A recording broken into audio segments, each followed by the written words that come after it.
तुम सबसे ताकतवर अंडरवर्ल्ड परिवार के अकेले वारिस हो। तुम्हारे परदादा मिडिल ईस्ट में एक बड़े हथियार टाइकून थे। तुम्हारे दादा एक मशहूर अंडरवर्ल्ड के आदमी थे और तुम्हारे माता पिता अंडरवर्ल्ड के राजा थे जो पूरे शहर के क्रिमिनल सिस्टम को कंट्रोल करते थे। फिर भी तुम वो युवा मालिक जिस पर पूरा कबीला अपनी उम्मीदें लगाए हुए है, एक किताबी कीड़ा हो जो सारा दिन किताबों में डूबा रहता है। जैसे ही तुमने अपनी पढ़ाई पर ध्यान देने और सिंघुआ या पेकिंग यूनिवर्सिटी में एडमिशन लेने का इरादा साफ साफ बताया, तुम्हारे पिता ने चुपचाप अपनी बेल्ट से भेड़ियों की 7 खालें निकाल ली। यह देखकर तुमने बेबसी से आ भरी। तुम भी एक बेफिक्र राजकुमार बनना चाहते थे, लेकिन क्या वह घटिया सिस्टम तुम्हें ऐसा करने देगा? हाँ, तुम्हारा एक बार फिर जन्म हुआ। इस बार तुम मशहूर लू परिवार के वारिस बने। जैसे ही तुम आराम की जिंदगी जीने का प्लान बना रहे थे, एक तेज नोटिफिकेशन की आवाज आई। यह सुनकर आप तुरंत हंस पड़े, लेकिन अगले ही सेकंड आपकी आंखों के सामने एक काउंटडाउन विंडो आ गई। 5 मिनट और 23 सेकंड बाकी थे। विला के बेडरूम में बेहोश पड़े आपके दिल की धड़कन तेजी से धीमी होने लगी। मॉनिटर से एक तेज चुभने वाला अलार्म बजा। 1 दर्जन टॉप मेडिकल एक्सपर्ट तुरंत पीले पड़ गए। लू परिवार के मुखिया लू बातियन गुस्से में थे। आपकी माँ बिस्तर पर झुकी हुई थीं। उनका चेहरा टेंशन और घबराहट से भरा हुआ था और वह साफ तौर पर घबराई हुई थीं। एक पल बाद एक डॉक्टर कांपते हुए पास आया। उसकी आवाज में निराशा थी। यह सुनकर आपकी माँ फूट फूट कर रोने लगी। उन्होंने आपका हाथ कसकर पकड़ लिया और रोने लगी। जैसे ही उन्होंने बोलना खत्म किया, हार्ट मॉनिटर का कर्व चमत्कारिक रूप से हिलने लगा। आप जो मौत के कगार पर थे, अचानक बिस्तर पर उठ बैठे। आपके पास सिस्टम के आगे झुकने के अलावा कोई चारा नहीं था। एक सच्चा आदमी झुक सकता है और खिंच सकता है। कड़ी मेहनत से पढ़ाई करना और कई 100 साल की जिंदगी पाना सबसे जरूरी बात थी। घटनाओं के इस अचानक मोड़ ने वहां मौजूद सभी लोगों को चौंका दिया। अपनी आंसुओं से लथपथ माँ को देखकर तुमने गंभीरता से कहा, माँ चिंता मत करो, मैं अब से पक्का मेहनत से पढ़ाई करूंगा और स्टूडेंट नंबर 3 बनने की कोशिश करूंगा ताकि मैं भविष्य में तुम्हारी ठीक से सेवा कर सकूं। यह सुनकर रोती हुई माँ तुरंत जम गई। उसने हाथ बढ़ाकर तुम्हारा माथा छुआ, फिर और भी जोर से रोने लगी। उस पल तुमने थॉमस फ्लेयर की तरह नीचे उतरकर अपने मम्मी पापा के पास जाकर गंभीरता से कहा, माँ मैं पहले ना समझता, हमेशा कुछ नहीं करता था और तुम्हें परेशान करता था, लेकिन इस बार मैं सीरियस हूँ। मैं पक्का मेहनत से पढ़ाई करूंगा और सिंघुआ या पेकिंग यूनिवर्सिटी में एडमिशन लूंगा। लू बातियन यह देखकर कि तुम मजाक नहीं कर रहे हो, गुस्सा हो गया। फिर उसने अपनी कमर से अपनी 7 वुल्व्स बेल्ट निकाली। अरे बदमाश, तुमने सीरियसली पढ़ाई करने की हिम्मत की? मेरा यकीन करो, मैं तुम्हारा स्कूल बर्बाद कर दूंगा। इसलिए नहीं कि तुम बाई परिवार की बेटी से शादी कर सको। क्या तुमने सोचा था कि मैं तुम्हें ऐसी जगह तकलीफ सहने के लिए भेजूंगा? इससे पहले कि वह बोलना खत्म करते, पिता ने बीच में ही टोक दिया। मैं समझ गया पिताजी, मैं समझ गया। जब आपने मूसल की तरह सिर हिलाया और बार बार कहा मैं समझ गया, तब पिताजी ने बेल्ट रखी। आप निराश होकर अपने बेडरूम में वापस भागे। जैसे ही आपने अपना फोन खोला, आपने बिना पढ़े संदेशों से भरी स्क्रीन देखी। सभी एक ही नाम से, बाई रॉक्स्यू। मैंने आपको शहर में देखा और पूछा, आप शाही परिवार के एक निकम्मे वंशज मेरे साथ पारिवारिक विवाह की कोशिश करने की हिम्मत कैसे करते हैं? क्या मजाक है? मुझसे फिर कभी संपर्क न करें, हम फिर कभी एक दूसरे को नहीं देख पाएंगे। आपने पागलों की तरह मूल मालिक की यादों को खंगाला, केवल यह याद करने के लिए कि बाई रॉक्स्यू की पृष्ठभूमि काफी प्रभावशाली थी। यद्यपि उसने यूनहाई शहर में अध्ययन किया, लेकिन उसके परिवार का प्रभाव राजधानी में गहराई से जम गया था। इस काम को पूरा करने के लिए उसने अपने फॉलोअर्स के एक ग्रुप को स्कूल का गेट ब्लॉक करने के लिए लीड किया। स्कूल के बाद सबसे बिजी टाइम में सबके सामने फूल दिए और स्कूल के ब्रॉडकास्टिंग स्टेशन में भी घुस गई और पूरे स्कूल के सामने बाई रुऑक्स्यू से अपने प्यार का इजहार पूरे 1 घंटे तक किया। बाई रुऑक्स्यू जो एक पावरफुल फैमिली में पैदा हुई थी, उसके लिए यह एक कमाल का जेस्चर था। लू चेन के लिए फीलिंग्स डेवलप करने की बात तो भूल ही जाओ। अब वह शायद उस पर थूकना भी नहीं चाहेगी। तुमने बेबसी से अपना सिर हिलाया और अपना फोन बंद कर दिया। तुम्हारा दिमाग पहले ही दोबारा जन्म ले चुका था। कौन तुम्हारा पालतू कुत्ता बनना चाहता था? अभी सबसे जरूरी बात जिंदा रहने के लिए उम्र जमा करना है। लेकिन तुमने कभी उम्मीद नहीं की थी कि तुम्हारे पेरेंट्स के तुम्हारी पढ़ाई के कड़े विरोध के बावजूद तुम्हारे बेडरूम की बुकशेल्फ किताबों से भरी होगी। तुमने यूं ही कुछ किताबें उठाईं और उन्हें पलटा तो हैरान रह गए। लियाओ मेई के बारे में 18 बातें। समुद्री लोग जानलेवा हिस्सों से कैसे बचते हैं। पुरुषों का चार्म बढ़ाने के 10 सीक्रेट्स। ये पक्का हाई स्कूल स्टूडेंट के लिए किताबें नहीं थीं। बिना रुके आपने बहुत देर तक खोजा और आखिरकार ड्रैगन किंगडम मार्शल आर्ट्स नाम की एक किताब मिल गई। इस किताब को पकड़कर आपको ऐसा लगा जैसे आपको कोई खजाना मिल गया हो। आपने तुरंत अपनी उंगलियां आपस में रगड़ी और उत्सुकता से पढ़ना शुरू कर दिया। तभी सिस्टम नोटिफिकेशन अचानक बजा। होस्ट अभी ड्रैगन किंगडम मार्शल आर्ट्स पढ़ रहा है। उम्र 1 मिनट बढ़ गई। चला कि कुछ किताबें पढ़ने से न केवल उम्र बढ़ सकती है बल्कि उससे जुड़ी स्किल्स भी मिल सकती हैं। आपने तुरंत अपनी नजर पुरुषों की काबिलियत बढ़ाने के 10 राज किताब पर डाली। आपके चेहरे पर एक मतलब वाली मुस्कान आ गई। जैसे ही आपने एक पेज पलटा, सिस्टम नोटिफिकेशन फिर से बजा। होस्ट अभी पढ़ रहा है। पुरुषों की काबिलियत बढ़ाने के 10 राज। सच में बेशर्मी भरी तारीफ। आप खुद को गाली देने से रोक नहीं पाए, लेकिन आप रात 10 बजे तक पढ़ते रहे। न सिर्फ आपकी मार्शल आर्ट्स की काबिलियत LV4 तक बढ़ गई, बल्कि आपकी उम्र भी 5 दिन और 6 घंटे बढ़ गई। यहाँ तक कि आपकी तथाकथित मर्दाना काबिलियत में भी तेजी से बढ़ोतरी हुई। ये बहुत अच्छा लगा। अगली सुबह आप अपने बड़े बेडरूम में जागे। आपको हैरानी हुई कि दर्जनों आम लोग आपको घेरे हुए थे। उन्होंने आपको कपड़े पहनाए, नहलाया और हर चीज का ध्यान रखा। सब कुछ तैयार होने के बाद कई नौकर आपको आपकी रोल्स रॉयस तक ले गए। जाने से पहले जाते जाते एक नौकर धीमी आवाज में याद दिलाता है, कभी भी पढ़ाई को गंभीरता से मत लेना और न ही अच्छे से पढ़ने का सोचो। सबसे जरूरी काम है जल्दी से प्यार करना और हर हाल में बाईशाओ को अपने प्यार में डालना। 10 मिनट बाद एक रोल्स रॉयस आकर यूनहाई सिटी के नंबर 13 मिडिल स्कूल के गेट पर रुकती है। यह स्कूल पूरे शहर में बदनाम है। न सिर्फ यहाँ की पढ़ाई कमजोर है, बल्कि माहौल भी बहुत खराब है। छोटे मोटे गुंडे हर जगह दिखते हैं और शिक्षक व प्रिंसिपल भी सब कुछ देखकर अनदेखा कर देते हैं। यह स्कूल अपनी बदनामियों के लिए मशहूर है। यहाँ अनुशासन से ज्यादा अराजकता है। लोग हैरान होते हैं कि तुम्हारे जैसे अमीर घराने के लड़के को यहाँ क्यों पढ़ने भेजा गया। वजह सीधी है, तुम्हारे पिता लू बाटियन ने जानबूझकर तुम्हें यहाँ भेजा है ताकि तुम इस खराब माहौल में रहकर मजबूत और निर्दयी बन सको, बिल्कुल उनकी तरह। तो फिर बाई रुओशुए जैसी अमीर लड़की यहाँ क्यों पढ़ रही है? इसका जवाब भी वही है, यह भी उसके दादा का फैसला है। फर्क बस इतना है कि वह स्कूल की सबसे अच्छी क्लास में पढ़ती है। जैसे ही तुम गाड़ी से उतरकर स्कूल के गेट पर पहुंचते हो, रंग बिरंगे बालों वाले कुछ गुंडे तुम्हें घेर लेते हैं। आखिर तुम वापस आ गए, हम तो बहुत चिंता कर रहे थे। हाँ लू भाई, आप ठीक तो हो? कल रात हम लोग आपको ढूंढने जाने वाले थे। तुम उन्हें एक नजर देखते हो। यादों के हिसाब से ये सभी तुम्हारे स्कूल के चेले हैं। तुम चिढ़कर उन्हें हाथ से इशारा करते हो और उन्हें जाने को कहते हो। फिर तुम सीधे 9वीं कक्षा सेक्शन 8 के क्लासरूम की तरफ बढ़ जाते हो। क्लास में जाकर तुम अपनी सीट पर बैठते हो और दराज में रखी किताबों को निकालकर देखने लगते हो।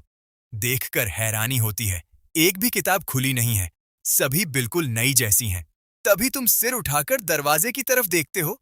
वहां एक लंबी, खुले बालों वाली, बेहद आकर्षक लड़की खड़ी होती है। उसकी बड़ी बड़ी आंखें सीधे तुम्हें घूर रही थीं और उसकी आवाज ठंडी थी। लू चेन, आखिर तुम्हारा मतलब क्या है? कोई काम है? तुम जाग गए थे, फिर मेरे मैसेज का जवाब क्यों नहीं दिया? तुम्हें पता है किसी को उम्मीद देकर फिर निराश करना कैसा लगता है? मैं तो समझी थी तुम कभी होश में ही नहीं आओगे। लू चेन, मैं बाई रोशुए कसम खाती हूँ, चाहे जिंदगी भर शादी न करूं, लेकिन तुम जैसे इंसान से कभी शादी नहीं करूंगी। बाई रोशुए एक ही सांस में इतना कुछ कह गई, लेकिन तभी उसे एहसास हुआ कि तुमने उसकी बातों पर बिल्कुल ध्यान ही नहीं दिया। तुम बस सिर झुकाकर अपनी किताब पढ़ते रहे। अरे, क्या तुम मेरी बात सुन भी रहे हो? खत्म हो गया? अगर हो गया है तो हट जाओ, मुझे पढ़ाई करने दो। वाह, बहुत अच्छा। पहले तो हर सुबह क्लास शुरू होने से पहले ही तुम मेरे क्लासरूम के बाहर आकर मेरा रास्ता रोक लेते थे। मैं जहां जाती, तुम पीछे पीछे आ जाते थे, पीछा ही नहीं छोड़ते थे। अब मुझसे दूर रहने का नाटक कर रहे हो, है ना? आज 3 साल में पहली बार बाई रोशुए खुद तुमसे मिलने आई थी, लेकिन बदले में उसे तुम्हारा इतना ठंडा रवैया मिला। उसके हिसाब से तुम बस वही पुराना नजदीक आकर दूर होने वाला खेल खेल रहे थे, लेकिन वह इस बार इस जाल में फंसने वाली नहीं थी। लू चेन, मैं उम्मीद करती हूँ कि तुम हमेशा ऐसे ही रहोगे। अलविदा। नहीं, हमेशा के लिए। अलविदा। वह गुस्से में मुड़ी और चली गई, जबकि तुम्हारे दिल में जरा भी हलचल नहीं हुई। तुम फिर से सिर झुकाकर अपनी गणित की किताब पढ़ने लगे। क्लास के लड़कों ने यह सब देखा तो वे हैरान रह गए और आपस में बातें करने लगे। मैं तो पहले ही कह रहा था, लू भाई का बाई रुओशुए के पीछे पड़ना बस टाइम पास था। अरे, लू परिवार का इकलौता बेटा भला कैसे किसी के पीछे पागलों की तरह घूमेगा? लेकिन एक बात माननी पड़ेगी, लू भाई जब किताब पलटता है तो सच में पढ़ाकू लगता है।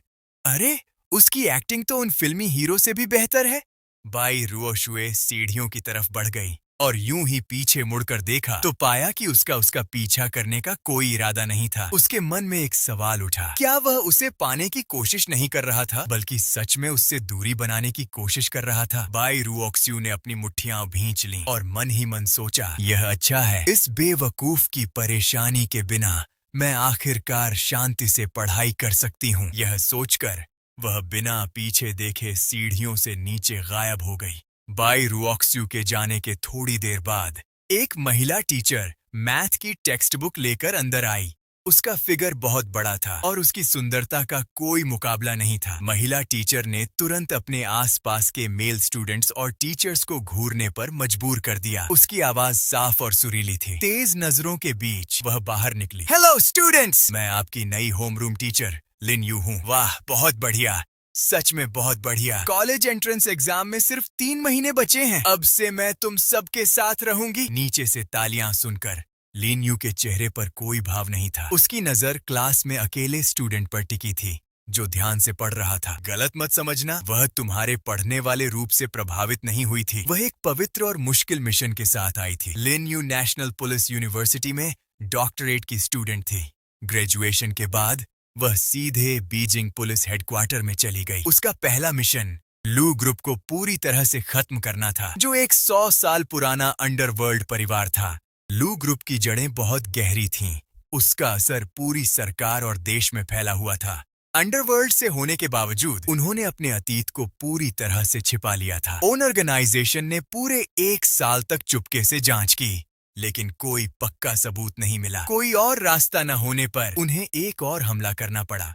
ब्रेक थ्रू पॉइंट तुम पर है, लू परिवार के वारिस पर। इंटेलिजेंस के अनुसार अंडरवर्ल्ड का यह युवा मास्टर स्कूल में अपनी शैतानी और घमंड के लिए बदनाम है। वह पूरी तरह से खर्चीला है। इसीलिए लिन यू ने अपनी मर्जी से मदद की तुम्हारी क्लास का होमरूम टीचर बनने का, जिसका मकसद तुम में एक छेद करना और लू परिवार की नींव को पूरी तरह से खत्म करना था। तुम्हें अपनी किताब में डूबा हुआ देखकर लिन यू शक से भर गई। वह इतनी देर से प्लेटफॉर्म पर खड़ी थी और तुमने अपना सिर भी नहीं उठाया था, लगभग अपना चेहरा किताब में छिपा लिया था। तुम्हारी इतनी ध्यान से पढ़ाई करने की यह इमेज किसी आलसी बिगड़ैल स्टूडेंट की नहीं लग रही थी। क्या ऐसा हो सकता है कि ऑर्गेनाइजेशन की इंटेलिजेंस गलत थी? तभी तुमने, जो लगन से पढ़ रहे थे, अचानक अपनी टेक्स्ट बुक जमीन पर पटक दी और उस पर पैर रखकर जोर जोर से गाली देने लगे। तो प्रॉब्लम यही है। अभी सिस्टम ने तुम्हें बताया कि तुम्हें अपने मन में चिल्लाना है। आवाज रिवॉर्ड मैकेनिज्म को अनलॉक करने के लिए गेंशिन इम्पैक्ट को एक्टिवेट करना होगा। आप सिर्फ पढ़ते समय ही फायदा उठा सकते हैं। लानत है इस सिस्टम पर। आपने पहले क्यों नहीं बताया? वैसे भी मेरे पास जीने के लिए कुछ ही दिन बचे हैं। क्या यह सिर्फ मेरा समय बर्बाद करना नहीं है? गेन्यू ने अपना गला साफ किया। उसका एक्सप्रेशन तुरंत सीरियस हो गया। प्लीज सभी स्टूडेंट्स चुप हो जाओ, कोई आवाज मत करो। जैसे ही उसने यह कहा, पूरी क्लास में सन्नाटा छा गया। आप एक पिन गिरने की आवाज सुन सकते थे। मेल स्टूडेंट्स लिन यू को देख रहे थे, जो एक पल में नरम और दयालु थी, लेकिन अगले ही पल गुस्सैल और खतरनाक हो गई थी। वे सब आवाज निकालने से भी डर रहे थे। लिन यू ने स्टूडेंट्स के उस ग्रुप को देखा जो सर्दियों में सिकाड़ा की तरह शांत थे और मन ही मन खुश हुई। यह बदनाम 13 गैंग था। इन शरारती लोगों को काबू में कर पाने से उसे बहुत ज्यादा खुशी मिली। कुछ ही देर बाद जो क्लासरूम पहले शांत था, वह एक बार फिर से शोर से गूंज उठा। अरे वाह, मैडम का स्वभाव तो बहुत ही तेज है। मुझे तो आप और भी पसंद आ गईं। लिन मैडम, सुना है जिन लोगों का गुस्सा ज्यादा होता है उनके दिल में बहुत दबाव होता है। क्या ये सच है? मैडम, मैं आपसे बायोलॉजी पढ़ना चाहता हूँ। ये सब कैसे छात्र हैं? इन अजीबो-गरीब सवालों की बौछार सुनकर लिन युए पल भर में हैरान रह गई। पहले होती तो कब का एक कोहनी मार चुकी होती, लेकिन अब वह एक शिक्षिका थी, छात्रों को शिक्षित करने वाली क्लास टीचर, और साथ ही लू परिवार को गिराने की जिम्मेदारी लेकर आई थी। यह सोचकर लिन युए ने गहरी सांस ली और अपने अंदर के गुस्से को काबू करने की कोशिश की। सहन करना होगा, जरूर सहना होगा। छोटी बातों पर काबू नहीं रखा तो बड़ा काम बिगड़ जाएगा। लेकिन अगले ही पल कुछ छात्रों की बातें सीधे उसकी सहन शक्ति को तोड़ गईं। उसका चेहरा तो हमेशा ऐसा रहता है जैसे पूरी दुनिया उस पर कर्जदार हो। हा हा हा, खुद को प्रिंसिपल समझता है क्या? हाँ हाँ, कितना अकड़ू बनता है, बिल्कुल बिना स्टार्ट हुआ रोबोट लगता है। लिन युए मंच पर खड़ी थी, गुस्से से उसका सिर जैसे फटने वाला था। अगले ही पल उसने अचानक अपना दाहिना हाथ उठाया और पूरी ताकत से लकड़ी की मेज पर दे मारा। धड़ाम! एक जोरदार आवाज गूंजी और वह मेज सीधे 2 टुकड़ों में टूट गई। इस अचानक हुए घटना से शोर मचाती क्लास फिर से एकदम शांत हो गई। तभी एक छात्र कांपते हुए खड़ा हुआ और धीमी आवाज में बोला, मैडम, सार्वजनिक संपत्ति को नुकसान पहुंचाना कानून के खिलाफ है। अगर प्रिंसिपल को पता चला तो वो आपको सजा देंगे। शायद आपके हाथों पर स्केल से मार भी पड़े। कम से कम 1 महीने तक सफाई करनी पड़ेगी। उम्मीद है आप संभाल लेंगी। थक मत जाइएगा। उस छात्र की बात सुनकर पूरी क्लास ठाके मारकर हंस पड़ी। लिन युए ने इन छात्रों को देखा और पूरी तरह घबरा गई। ये आखिर कैसे अजीब लोग हैं? टीचर का मजाक उड़ाते हैं, कोई सम्मान नहीं, और ऊपर से बकवास करते जा रहे हैं। हद ही हो गई। तभी जब लिन युए पूरी तरह असहाय खड़ी थी, एक मजबूत और गूंजती हुई आवाज अचानक सुनाई दी। जो क्लास अभी तक शोर कर रही थी वह पल भर में बिल्कुल शांत हो गई। जो छात्र अभी हंस हंस कर लोटपोट हो रहे थे वे अब सिर झुकाकर ऐसे खड़े थे जैसे मासूम भेड़ें। लिन युए हैरान रह गई और जल्दी से आवाज की तरफ देखा। तुम अचानक खड़े हो गए थे, तुम्हारी आंखें शेर की तरह तेज थीं और तुम पूरी क्लास को घूर रहे थे। तुम्हारे शरीर से एक अदृश्य दबाव निकल रहा था। तुम सच में गुस्से में थे। वैसे ही सिस्टम एक्टिवेट न होने की वजह से पहले ही काफी समय बर्बाद हो चुका था। तुम सोच रहे थे जल्दी से पढ़ाई करके थोड़ा जीवन बढ़ा लो, लेकिन ये लोग शोर मचाकर तुम्हें एक शब्द भी पढ़ने नहीं दे रहे थे। क्या तुम लोग बगावत करना चाहते हो? देश हर साल इतना पैसा खर्च करता है, 9 साल की अनिवार्य शिक्षा लागू करता है, तुम्हें मुफ्त में पढ़ने का मौका देता है, और तुम लोग उसे ऐसे बर्बाद करते हो। दिन भर कुछ नहीं करते, बस समय खराब करते हो। क्या तुम्हें अपने मेहनती माता पिता का जरा भी ख्याल नहीं है? मैं साफ कह देता हूँ, जो भी दोबारा शोर करेगा और दूसरों की पढ़ाई में बाधा डालेगा, उससे मैं सख्ती से निपटूंगा। यह कहकर तुम वापस अपनी सीट पर बैठ गए और फिर से सिर झुकाकर ज्ञान की दुनिया में डूब गए। क्लास के एक कोने में कुछ लड़के धीरे धीरे आपस में बात करने लगे। आज लू भाई को क्या हो गया है? पहले तो वही सबसे ज्यादा हंगामा करता था। अरे साफ है, नई टीचर खूबसूरत है इसलिए इम्प्रेस करने की कोशिश कर रहा है।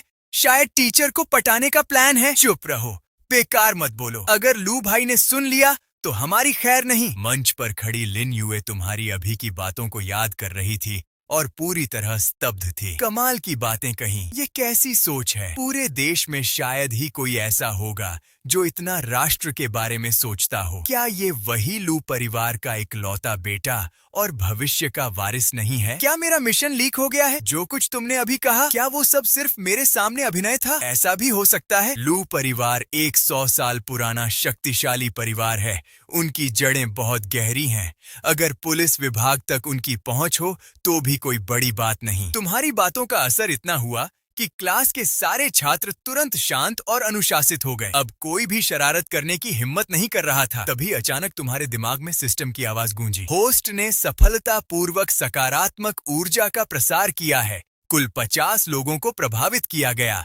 इनाम, जीवन में 5 घंटे की वृद्धि। अतिरिक्त इनाम, एक रहस्यमय गिफ्ट पैक। रहस्यमय गिफ्ट पैक, अरे वाह! तो सकारात्मक काम करने से भी जिंदगी बढ़ती है। हाँ हाँ, सिस्टम, रहस्यमयी गिफ्ट पैक खोलो। बधाई हो होस्ट, आपको रहस्यमयी इनाम, एक परफेक्ट पोटियन मिली है। तुमने बिना किसी हिचकिचाहट के तुरंत यूज पर क्लिक कर दिया। एक गर्माहट भरी लहर पल भर में तुम्हारे पूरे शरीर में फैल गई। तुम्हें तुरंत महसूस हुआ कि अब तुम्हारी सांसें हल्की हो गई हैं, फेफड़ों का बोझ खत्म हो चुका है, किडनी की पुरानी कमजोरी भी पूरी तरह ठीक हो गई। तुम्हारा चेहरा पहले ही आकर्षक था, लेकिन अब तो वह और भी ज्यादा हैंडसम हो गया था। पहले वाला शरीर सालों से सिगरेट और शराब की वजह से कई छोटी मोटी बीमारियों से घिरा हुआ था, लेकिन अब सब कुछ पूरी तरह ठीक हो गया था। सिर्फ इतना ही नहीं, तुम्हारी पूरी पर्सनैलिटी भी कई गुना बेहतर हो गई। तुम मन ही मन सोचने लगे, ये चीज सच में कमाल की है। सोचने के बाद तुमने फिर से सिर झुका लिया और गणित की किताब पढ़ने लगे। तुमने कक्षा 11 से लेकर 12 तक की सारी गणित की किताबें खत्म कर दी। तुम्हारी उम्र सीधे कई दिनों तक बढ़ गई और गणित का ज्ञान भी पूरी तरह मैक्स हो गया। अपने स्टेटस पैनल को देखते हुए होस्ट की गणित ज्ञान क्षमता पूर्ण हो चुकी है। अब आप निम्न तरीकों से अधिक जीवन और रहस्यमयी इनाम प्राप्त कर सकते हैं। रहस्यमयी इनाम, ये शब्द देखते ही तुम्हारी आंखों में फिर से चमक आ गई। सितंबर का महीना था, स्कूल की छुट्टी हो चुकी थी, लेकिन आसमान अभी भी उजला था। डूबते सूरज के नीचे तुम सीटी बजाते हुए खुशी खुशी स्कूल के बाहर की ओर बढ़ रहे थे। जैसे ही तुम स्कूल के गेट पर पहुंचे, वहां एक लड़की खड़ी थी। उसने सफेद स्कर्ट पहन रखी थी, चेहरा मासूम था और वह अपने सीने से एक गुलाबी बैग लगाए हुए कांप रही थी। उसे चारों तरफ से कुछ रंग बिरंगे बालों वाले गुंडे घेरे हुए थे। उनकी नजरें बेहद गंदी थीं और वे बीच बीच में सीटी बजा रहे थे। चलो ना, हमारे साथ मूवी देखने चलो। बस हाँ बोल दो, फिर इस स्कूल में कोई तुम्हें छू भी नहीं पाएगा। सुना नहीं, हमारे भाई ने जो कहा वो सच है। अरे हमारा भाई भले ही अभी पहली क्लास में है, लेकिन उसने कई सीनियर लड़कों से दोस्ती कर रखी है। कुछ तो लू फैमिली के लड़के के भी खास दोस्त हैं, वरना तो अब तक तुम काली स्टॉकिंग पहनकर हमारे भाई के साथ डेट पर होती। अरे काली स्टॉकिंग कैसी, सफेद वाली ही असली मजा है। हा हा हा। लड़की डरते हुए बोली, माफ कीजिए, मेरे पास समय नहीं है। अगर हमें गुस्सा आ गया ना, तो सीधे तुम्हें गली में घसीट ले जाएंगे। सॉरी, सच में सॉरी, मेरी माँ अस्पताल में है, मुझे पार्ट टाइम काम करना है, प्लीज मुझे जाने दीजिए। अरे रहने दो ये सब, सीधे हमसे बोलो ना, पैसे चाहिए, हम दे देंगे। क्योंकि तुम देर तक पढ़ते रहे थे, स्कूल के गेट पर अब ज्यादा लोग नहीं बचे थे, इसीलिए इन गुंडों का हौसला और बढ़ गया था। उसी समय स्कूल के गेट के दूसरी तरफ एक एसयूवी खड़ी थी। लिन यूए ऑफिस से लौटकर घर जाने ही वाली थी, तभी उसकी नजर इस घटना पर पड़ी। उन सब की बातें उसने साफ साफ सुन ली। ये बदतमीज कमीने, आज इन्हें सबक सिखाना ही पड़ेगा। यह कहते हुए उसने फ्लैट जूते पहने और कार का दरवाजा खोलकर बाहर निकलने ही वाली थी कि तभी एक आवाज आई, मुझे भी शामिल कर लो। लिन यूए रुक गई। अच्छा, तो ये लू चेन का असली चेहरा है। दिन में आदर्श छात्र बनता है और स्कूल खत्म होते ही असली रंग दिखाता है, यहाँ तक कि इन गुंडों में शामिल होना चाहता है। यह सोचकर लिन यूए ने तुरंत अपना फोन निकाला, कैमरा ऑन किया और रिकॉर्डिंग शुरू कर दी, ताकि तुम्हारे स्कूल बुलिंग का सबूत इकट्ठा कर सके। गेट पर खड़े उन गुंडों ने तुम्हारी तरफ देखा, उनकी आंखों में तिरस्कार भरा था। ये सब नए छात्र थे, पहली क्लास के। उन्होंने तुम्हारा नाम तो सुना था, लेकिन कभी तुम्हें देखा नहीं था। अरे ये कौन सा नया हीरो आ गया, भाग यहाँ से, हमारे काम में टांग मत अड़ा। मेरे लड़की ने तुम्हें देखा, उसकी आंखों में एक पल के लिए उम्मीद जगी, लेकिन तुरंत ही बुझ गई। उसे अच्छी तरह पता था कि ये गुंडे सच में उतने ही खतरनाक हैं जितना वे खुद को बता रहे थे। हरे बाल वाला लड़का कई सीनियर गुंडों को अपना भाई बना चुका था और स्कूल में खुलेआम दबदबा बनाकर चलता था। पूरी पहली कक्षा में कोई भी उससे पंगा लेने की हिम्मत नहीं करता था। वह नहीं चाहती थी कि उसकी वजह से कोई और मुसीबत में पड़े, इसलिए उसने जल्दी से कहा, तुम यहाँ से चले जाओ, ये तुम्हारा मामला नहीं है। सुना नहीं, मेरी गर्लफ्रेंड तुम्हें भगा रही है। यह कहकर वे फिर से लड़की की तरफ बढ़ने लगे। तभी अचानक एक खाली कैन हवा में उड़ी, एक परफेक्ट पराबोला बनाते हुए, और सीधे जाकर हरे बाल वाले के सिर पर लगी। वह दर्द से चिल्लाया और अब सारे गुंडे पूरी तरह गुस्से में आ गए। अच्छा, सीधी तरह नहीं मानता तो अब सजा मिलेगी, आज तुझे छोड़ेंगे नहीं। तीनों गुंडे पागल कुत्तों की तरह तुम पर झपट पड़े। कार के अंदर बैठी लिन यूए यह सब चुपके से वीडियो में रिकॉर्ड कर रही थी। यह देखकर वह हैरान रह गई।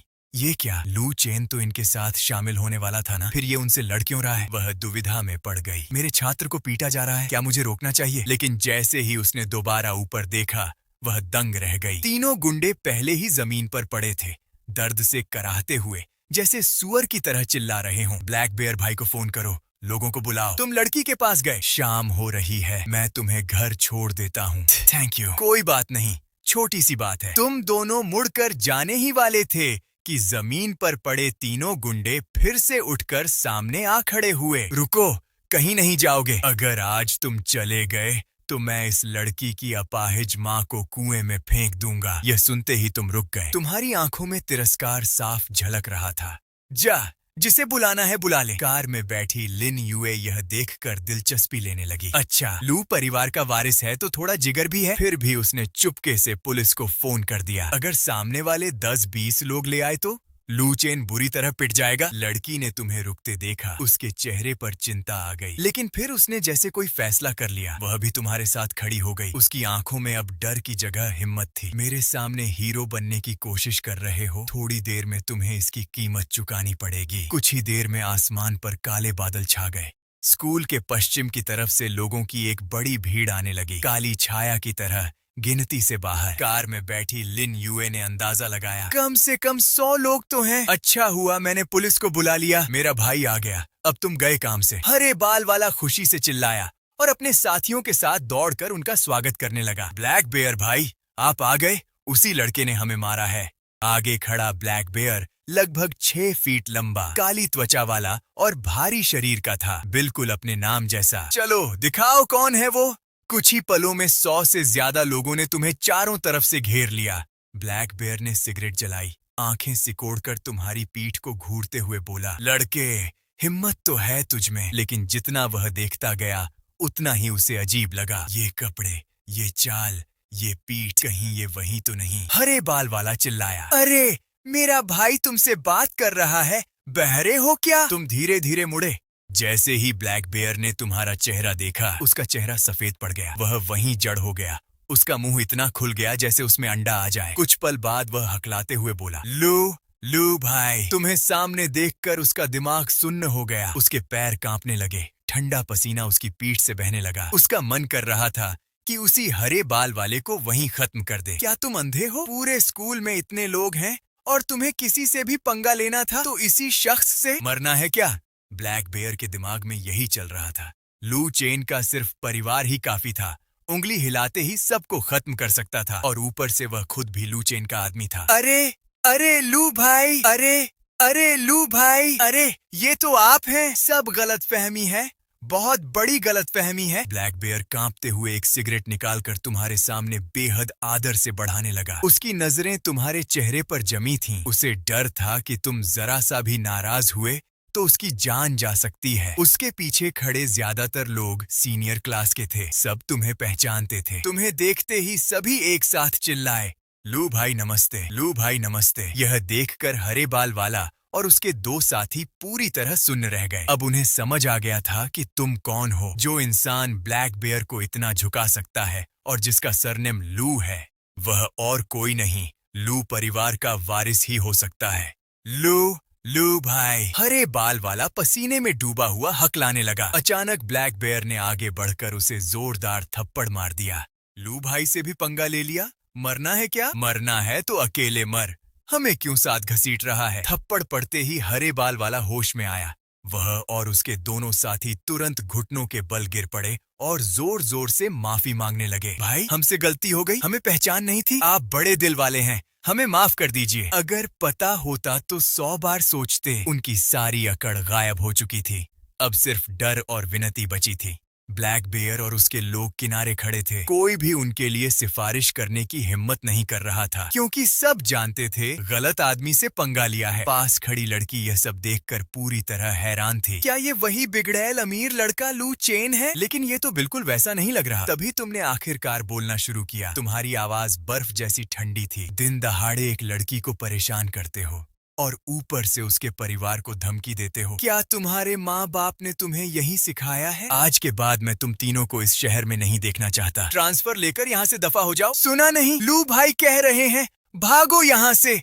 ब्लैक बेयर चिल्लाया, जल्दी निकलो। हाँ, धन्यवाद लू भाई, हम कल ही ट्रांसफर ले लेंगे। तीनों लड़के भागते हुए वहाँ से निकल गए। पीछे मुड़कर देखने की भी हिम्मत नहीं हुई। तभी तुम्हारे दिमाग में सिस्टम की आवाज गूंजी। सकारात्मक कार्य से कुल 108 लोग प्रभावित हुए।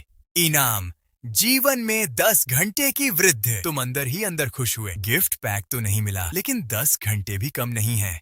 इतना तो कई किताबें पढ़कर मिलता है। लगता है समाज में अच्छा काम करना ही असली रास्ता है। मामला शांत होने के बाद ब्लैक बेयर तुम्हारे पास आकर माफी मांगना चाहता था, लेकिन तभी एक जानी पहचानी लड़की की आवाज आई। लू चेन, तुम फिर से लोगों को परेशान कर रहे हो? सबने मुड़कर देखा। वह बाई रुओशुए थी। बैग लेकर स्कूल से बाहर आ रही थी। वह सीधे तुम्हारे सामने आकर ठंडी नजरों से बोली, क्या हुआ? अब नाटक नहीं कर पा रहे? सुबह तो बड़े शरीफ बन रहे थे, पढ़ाकू बनने का ड्रामा कर रहे थे। सुबह की घटना से वह पहले ही गुस्से में थी। वह खुद तुम्हारे पास आई थी, लेकिन तुमने उसे नजरअंदाज कर दिया और मुझे पढ़ना है जैसा बेकार बहाना बना दिया। अब जब उसने तुम्हें यहाँ देखा तो उसे मौका मिल गया। तुम बस कमजोर लोगों को ही दबाते हो, है ना? अपनी ताकत का घमंड है तुम्हें खुद पर शर्म नहीं आती। और तुम सोचते हो कि मैं तुमसे शादी करूंगी? कभी नहीं।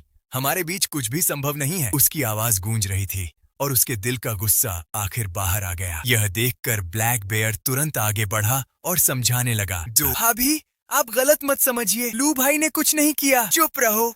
आज के बाद कोई भी मुझे भाभी नहीं कहेगा, समझे? यह सुनकर वहाँ मौजूद सभी लोग हैरान रह गए। क्या मामला है? पूरा स्कूल जानता था कि लू चेन बाई रुओशुए से पागलों की तरह प्यार करता था। उसे पाने के लिए उसने फूल दिए, प्रपोज किया, हर तरह की कोशिश की, मानो आसमान से चांद तोड़ कर दे दे। पहले जब कोई उसे भाभी कहता था तो वह बेहद खुश होता था, लेकिन आज अचानक ऐसा क्या हो गया? सभी की नजरें एक साथ तुम्हारे बगल में खड़ी लड़की पर गईं। क्या इसकी वजह ये लड़की है? इतनी सारी निगाहें अपने ऊपर देखकर लड़की का चेहरा लाल हो गया। बाई रुओशुए ने भी उसे देखा। उसकी सुंदरता, फिगर और व्यक्तित्व किसी भी तरह उससे कम नहीं थे। उसके दिल में अचानक एक अजीब सी कमी महसूस हुई। अगर सच में ये वजह है तो अभी जो मैंने कहा, मैं खुद ही मजाक बन गई। यह सोचकर उसका चेहरा भी लाल हो गया, लेकिन अगले ही पल उसने खुद को संभाला। लू चेन तो हमेशा से लड़कियों के पीछे घूमता है, तो फिर आज ही इसे मेरे सामने क्यों लाया? उसे याद आया, इस समय पर तो लू चेन अपने दोस्तों के साथ घूमने निकल जाता था, जबकि वह खुद परीक्षा की वजह से देर तक पढ़ती थी। अब उसे समझ आया, ये जानबूझकर मेरे सामने आया है, मुझे जलाने के लिए।